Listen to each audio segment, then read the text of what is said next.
My name is Amanda. And I'm Kristin. And we are the Exorcisters. So sit back, relax, and let's get creepy.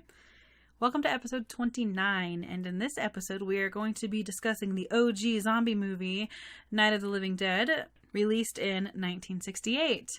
Were there zombie movies before Night of the Living Dead? None that I've seen. There were zombie movies, but this is a different type of zombie. So the zombie movies that came before, Bela Lugosi was even in one. Oh, I see. Okay. It was about the old-fashioned hoodoo, voodoo zombie. Got it. It's not this killer we're going to cannibalize. The cannibalism thing started with this. I was about to say, because this really started the modern zombie. Every single zombie movie, show, we can chalk that up to George Romero. Comic. Yes, exactly. They are headshot to kill. Yep. Or some sort of head trauma to kill, and then they eat you. Exactly. And they turn you. Which is why they're not called zombies. In this whole movie, they call them ghouls. Yes. They don't call them zombies because that wasn't a thing yet. Yeah. Which is really cool. Yeah. We're seeing it from the very beginning. I call them zombies going through this, but yes, in the news reporting and the radio broadcast, they refer to them as ghouls. Yes. Yeah. And really, in this one, we'll get into it in a minute, but it does start, if they get bit, they turn, and they say in this, every single person that dies will come back as a ghoul. Yes. Which, again, look at The Walking Dead. They've got just major movement. Dawn of the Dead, The Walking Dead, and how many spinoffs are off of just those two movies alone, not even including this one. And this one has been remade, Zombies have taken over the world lately with their stories, and it all started from this. Yeah, which is really cool. And I was excited to watch this one. I'm not huge into zombie movies. It's one of those things where I never feel like watching them, and then when I watch them, I get into them. Like superhero movies. Yeah, exactly. I never want to watch a Marvel movie, but I usually enjoy it when I do. Yeah. So this movie was in black and white, and I didn't know if that was a choice, but you told me it was based on their budget. Yeah, they had a small budget. So I was about to say, it must have been a small budget, because it's not like there wasn't color option. No, it was at this point. Very tiny budget. Honestly, a lot of it is like we've talked about Evil Dead. The same kind of thing happened with this. Like the house that they filmed all this in was getting ready to be demolished, but they actually had to put in a lot of work, a lot of money to refurbish it so that they could even fucking film there. And then it all got chopped down. It looked good. Yeah. I mean, it's hard to tell in black and white necessarily the quality of the paint, the wallpaper, and all that shit, but it looked pretty good. It looked believable as a farmhouse, and then this was set in Pennsylvania, and I believe also filmed right outside Pennsylvania. I think so. So it opens with a car driving down a road, and this spooky music starts off immediately. And this car is going through a cemetery, and I thought it was a couple at first, but very quickly you figure out that it's a brother and sister duo.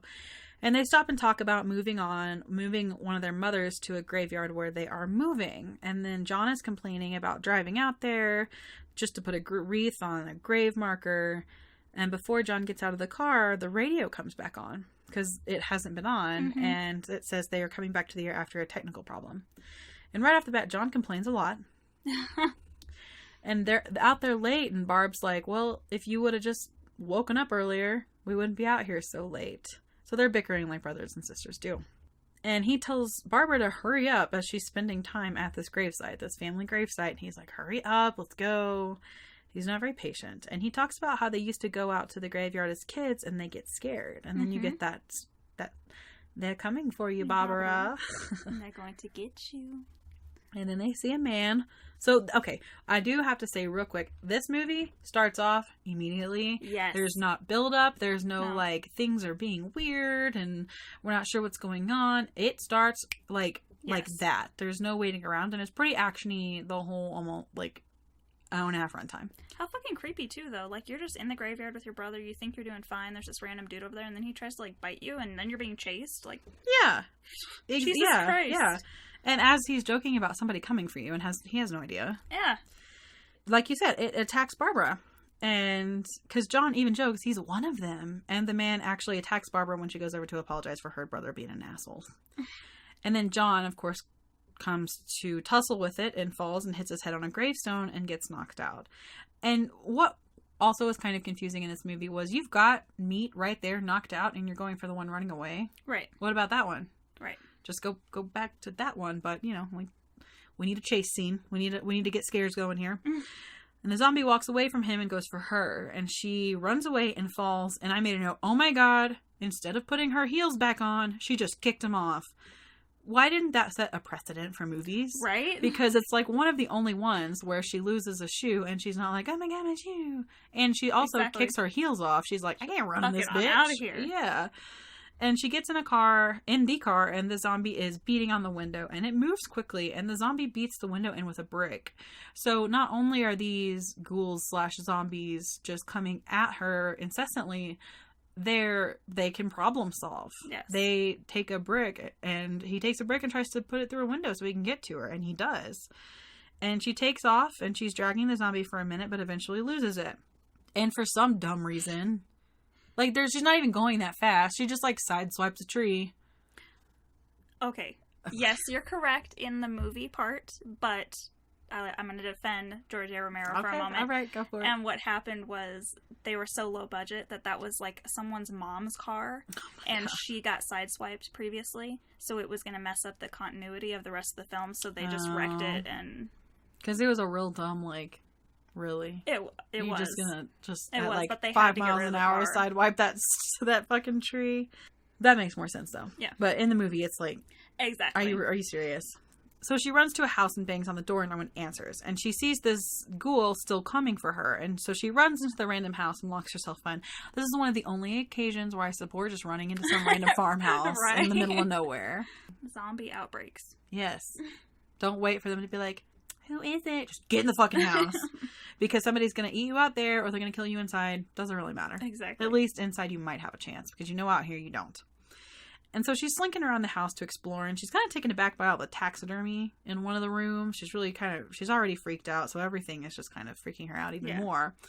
And she hears the ghoul outside beating on the door and on the side of the house. And she grabs a phone, and of course it doesn't work. And she sees more ghouls coming from the woods toward the house outside the window. And so she goes upstairs and immediately stops because she sees this fucked up corpse. Yeah. Like, they say it in this movie a lot, partially devoured, and that's pretty much what this body is of this woman. Those ping pong balls for eyes, though, by the way. Oh, really? Yeah. She runs out of the house, and a man has pulled up and pushes her back into the house and locks the door. He says he can handle one of them, but it'll be a problem when they figure out that they're there. And his truck is out of gas, and he's asking her questions like, do you live here? And she's in such shock that she can't answer his questions. Mm-hmm. Like, she is completely incoherent. She's not helpful at all. Yeah. And he tells her they have to get out of there, and they need to get to where there are other people, and he says he will look for food for them to take with them. And then she's kind of like leaning against the stairwell at the bottom, and then blood drops at her from upstairs and she almost faints. Barbara is an exhausting character. Mm-hmm. And she's not likable, but she also could be relatable. I mean, she goes catatonic pretty soon, so you don't have to deal with her for long. That's true. But it's just like, oh my god, get over it. Walk on your own, bitch. Let's go. And because she's, a lead in this movie, and she just doesn't do anything. No. But sit there and look pretty the whole time. She can squeak out some words every now and then. Mm-hmm. And 2 of the ghouls are beating on his truck. So they're literally, like, taking, like, limbs and stuff to make sure that he can't get in that and drive away. Yeah. They're, like, so smart, which is the scariest part. Zombies that can run and zombies that are problem solvers are the scariest. And he asks if she's seen any more than 2 of them outside, and she just screams. She doesn't know. And he goes outside and starts beating him with a crowbar. And one of them goes into the house where Barbara is having a meltdown in a chair. Just sitting there crying. Got her back to who knows what. She has no survival skills at all. No. Like, if it wasn't for Ben, this man, she would have fucking died. And he should have let her. She does anyway, so. Yeah. I mean. The man walks in and saves her before the zombie can get to her, and the back door was left open, and more of them are walking towards them. There's like 5 or 6 now, and he tells her they know we're in here now. And he goes outside and starts burning one of their bodies, and the other 5-ish ghouls start to back off a little bit. And then he starts gathering his supplies to board up the house, and he tells her she needs to get some wood so he can board up the place. And she's still so petrified she can hardly move or talk. So she kind of wanders into a living room near the fireplace and finds some wood, but then instead of getting the wood, she starts a music box, like... And then she gets some wood, and she just... But he's taking doors off of the... out of the doorways and actually using those to board up other doors and windows, which is pretty smart. He's not like breaking them into pieces. He's using like whole ass doors and nailing them into access points. She starts trying to help him board up the house by holding the door, but she can't even really do that. I will say, at least she's like, she realizes she's not being helpful. Yeah. But she's too terrified and weak and, like you said, like verging on catatonic to actually help. After he finishes boarding up, he says they're afraid right now because he found out that they were afraid of fire, but eventually when the fire dies down, they will start pounding on the door. He tells her when he first encountered the ghouls was like he was near a diner and the diner was being overrun by them. And that's when he also found out they were afraid of fire. And he said he was alone with 50 or 60 of them and they were standing there just staring at him, and he plowed right through him with his truck. And they didn't run, just stood there.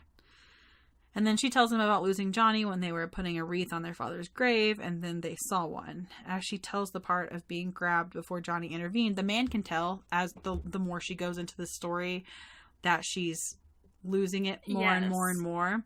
And so he's like, you need to calm down. Don't talk about it. You need to chill out. Calm down. And she's losing her shit. And she said she got so afraid she ran and Johnny didn't come. And Barbara says they need to go out and get Johnny and begs him to go out and get him.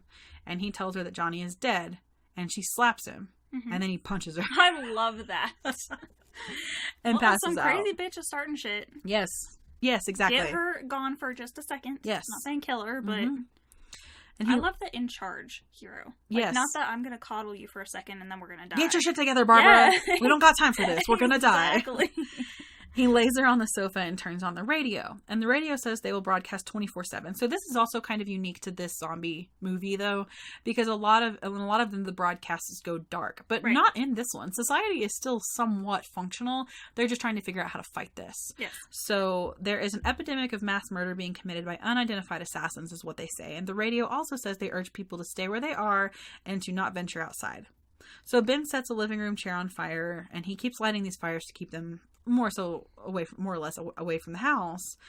And the radio says the president is planning to take action with an emergency presidential conference. So Ben continues to board up the house as Barbara wakes up to the radios, and it says stay inside at all costs. And Ben opens a closet and finds a shotgun. And he also finds these women's shoes that are flats. And he's like, oh, she doesn't have any shoes. Yep. So he's not a dick. No. He's just a survivalist. Exactly. He's just trying to fucking survive. Exactly. And so he walks in as Barbara is sitting up, and he gives her a pair of shoes and he puts them on her feet because she's, again, useless. And he says they're well boarded up with a gun, bullets, food, and a radio, and they should be okay until someone comes to rescue them. And she's still dazed. And he says, I don't know if you can hear me, but I'm going upstairs. And if anything tries to break in, I will be down to take care of it. And then the radio says victims have been partially devoured by the murderers.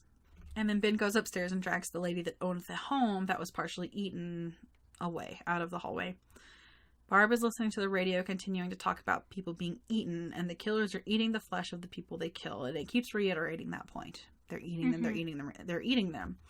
And Barbara sees someone trying to get in, and two men walk in. And you're like, zombies? But they're not zombies. They just, like, they're these men that were in the house already. And they were actually down in the cellar, and Ben is pissed because they heard her screaming and crying for help, and they didn't do anything. Right, they were just down there. Exactly. And so then there's Harry Cooper, and he's the older of the two men that came up, is trying to convince them to go down to the cellar because there's only one entrance door that they have to protect. But the other man's name is Tom. He's a younger man, says that it's a death trap. And so they're all arguing, and they go to a window to board it up completely, but there are slats, and they shoot at one of the zombies in the chest, and it doesn't stop coming at them until it's shot in the head. And then they see a group of, like, dozens, like maybe 20 almost coming for them. And then Harry Cooper says he's going back down into the cellar, and him and Ben get into it about how they're going to split the resources, because Ben says, I'm up here, I'm defending this house, this is my food that I'm defending, so if you're not going to help me defend it, you don't get any of it. Yeah. And which I like that. Like, that's something that we all know just by context, but for someone to flat out say, I'm defending it because this is where my food and my safety is. Exactly. And Ben is a don't fuck with me kind of man. Like, I am going to take care of this. Which, I do want to comment. I know everybody comments on this, but he is a black male lead. Mm-hmm. And this was in the 60s. This was hardcore racism was everywhere. Oh, yeah. And for that to happen, and there's no racism in the movie. They don't even mention it. At all. Yeah. No, I mean, you would expect this old guy to be really mean and probably cruel towards this. Call him the N-word or something. Exactly. Yeah. That does not happen in this movie, and I love that. Well, it's like, we're all in the same situation at this point. Like, this is an apocalyptic type of situation, so what would... And I know people would, and they probably do in tough situations, bring race into this. Yeah. These people seem to realize that. Exactly. Or George Romero just didn't... He's like, doesn't matter. He's a good actor. I'm casting him. That's literally what happened, is he was the best one that read for the part. That he did not bring race into it at all. He's like, I didn't even realize it was a thing until people started bringing it up, which is great. That's where we need to go. Exactly.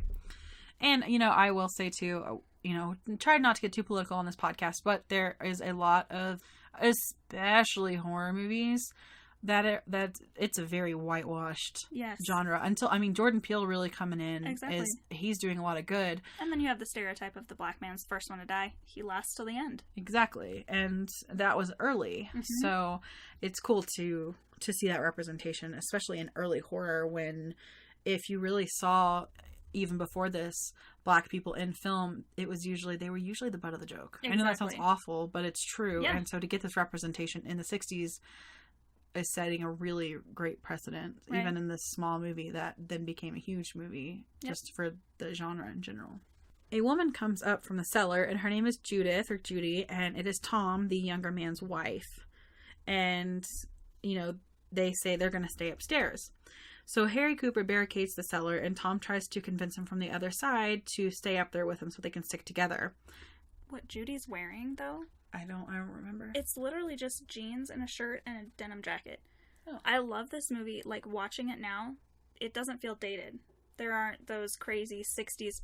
Barbara has, like, the closest to a 60s outfit. But the way it's filmed and the clothing in it, it definitely feels like this could happen now. Yeah. Which is great.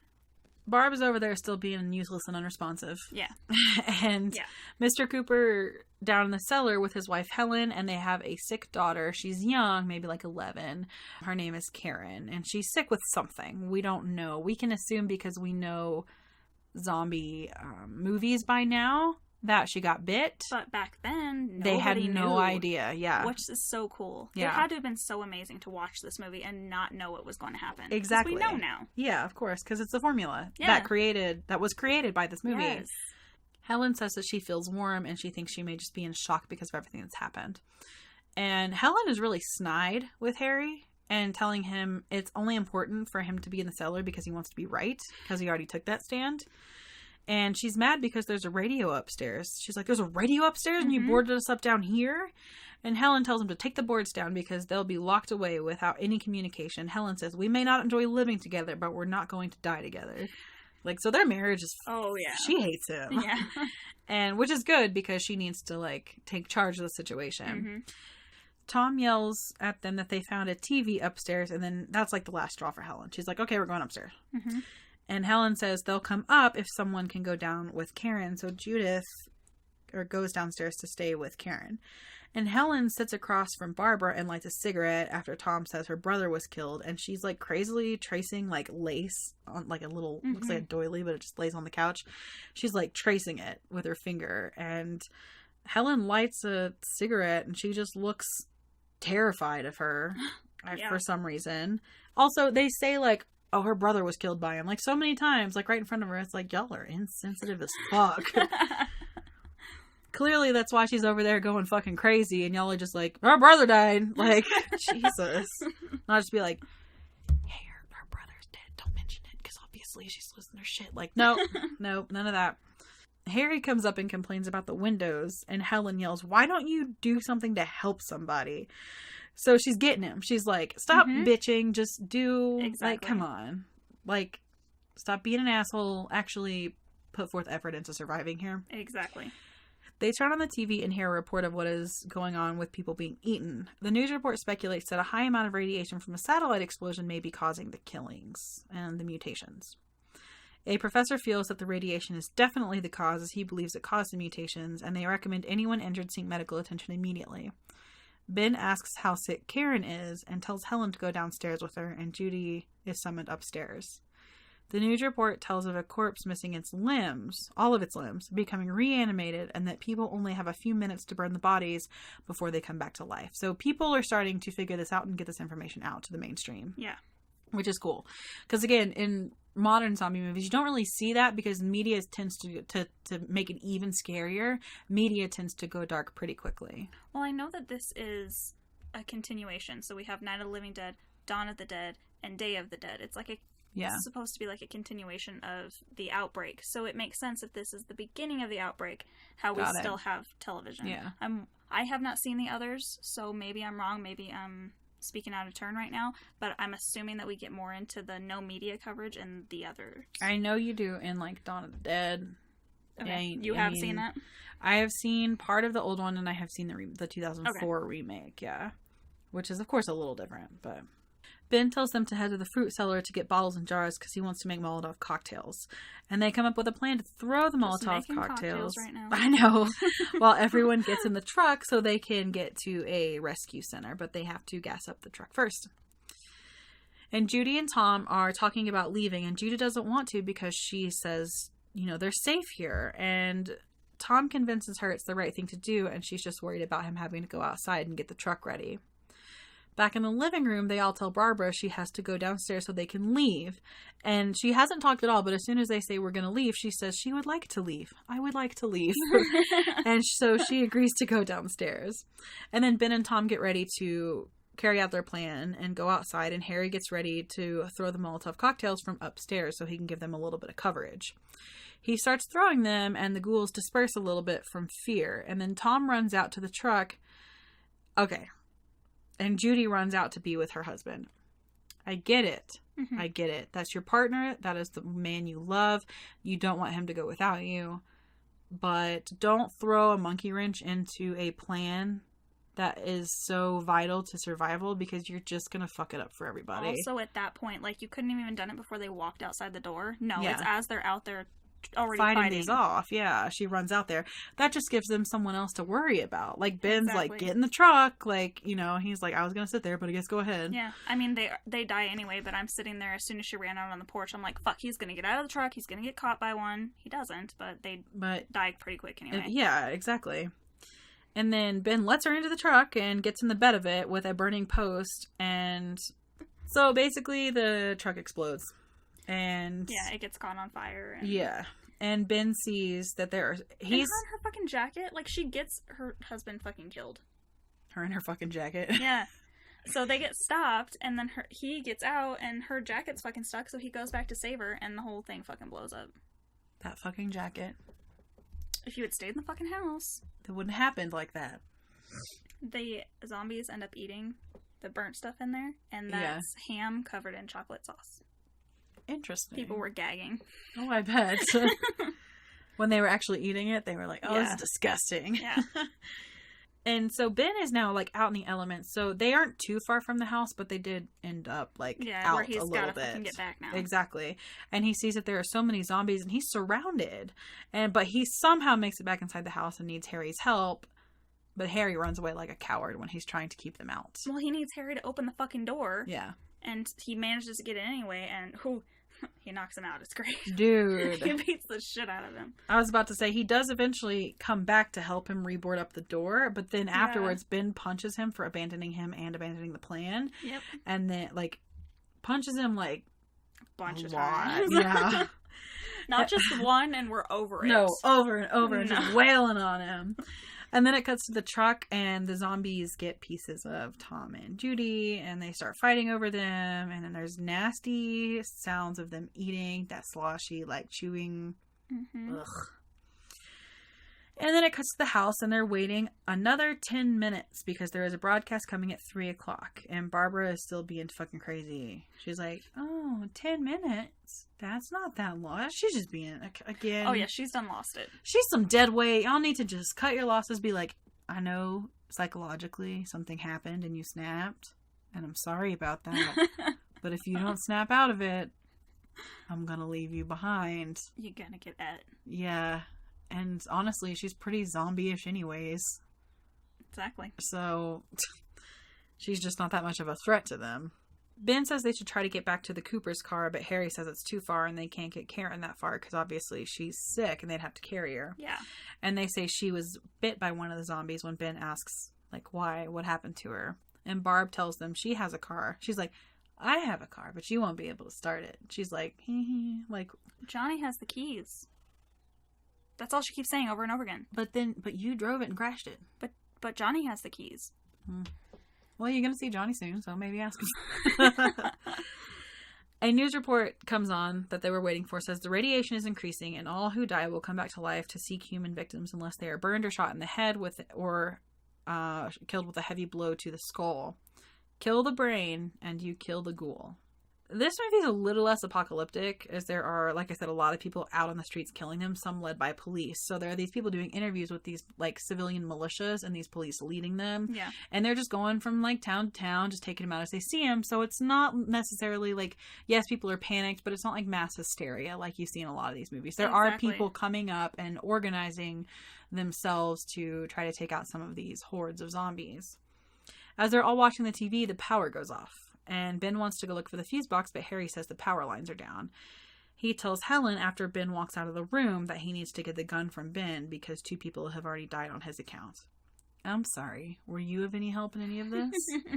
Exactly. And, of course, Ben, like, hears this. And zombies are now beating on the doors and throwing things into the windows. And their hands are coming through the slats. Ben is asking Harry for help. But then he drops the gun. And Harry grabs the gun and tells Helen to get in the cellar. So Ben and Harry fight over the gun, and Ben wins it and shoots Harry. And he falls into the cellar. He's still alive. Yeah, Ben is over this bullshit fast. Yeah. He's like you're going to get me this. fucking killed, dude. Yep. And good on him for being like, nope. But yeah, he falls into the cellar, and he's still alive, but he pretty much dies as he reaches his daughter Karen. Mm-hmm. Helen is being overtaken by zombies through the door upstairs, and Barb... finally gets off her ass for the first time to actually try to help. And then down in the cellar, Karen gets up and starts eating Harry.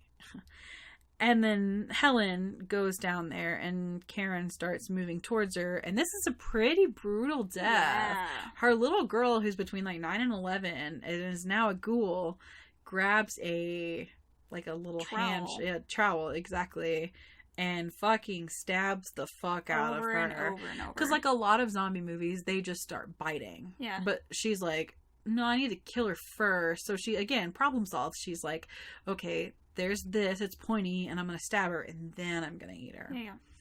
And so she starts moving towards her, and she does kill her. And Barbara is taken by the horde of zombies upstairs when she sees Johnny amongst the horde at the door, and she had her defenses up, and when she sees him, it kind of breaks her again, and she stops fighting as hard, and she is overtaken by them. They are getting into the house, and then Ben backs away and is confronted by Karen. And he goes into the cellar to get away from all the zombies walking into the house, but the zombies start beating on the cellar door. So he's pretty much preparing for his final standoff. Mm-hmm. There are dozens of them in the house now, and Ben sees Harry's body getting back up and shoots him in the head, and then he sees Helen with the trowel sticking out of her and shoots her in the head as well, but she hadn't gotten up yet. He just does it preemptively. And he's then trying to figure out what to do.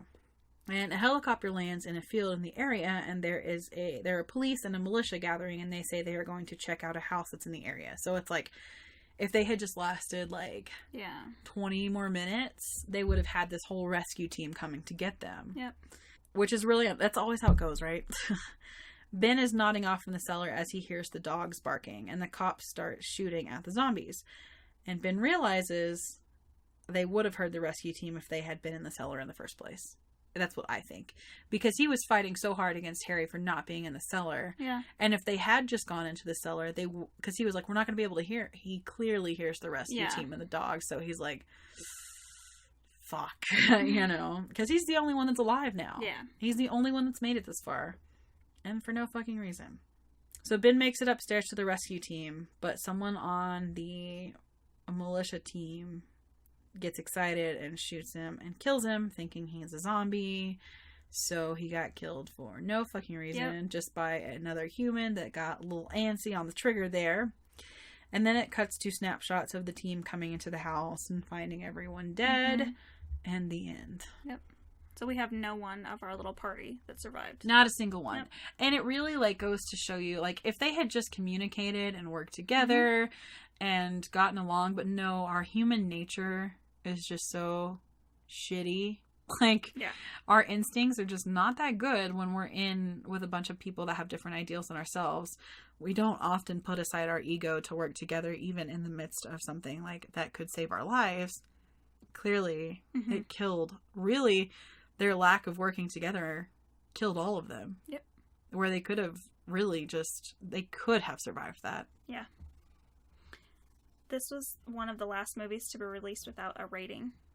It was released in October of 1968, and ratings were instituted in November of 1968, which this movie was actually on the list of why, because one of the reviewers was in watching it, and the audience had actual, like, children in it, because parents brought them, and he's like, this is a lot much for kids to see. So this was part of why it got pushed through.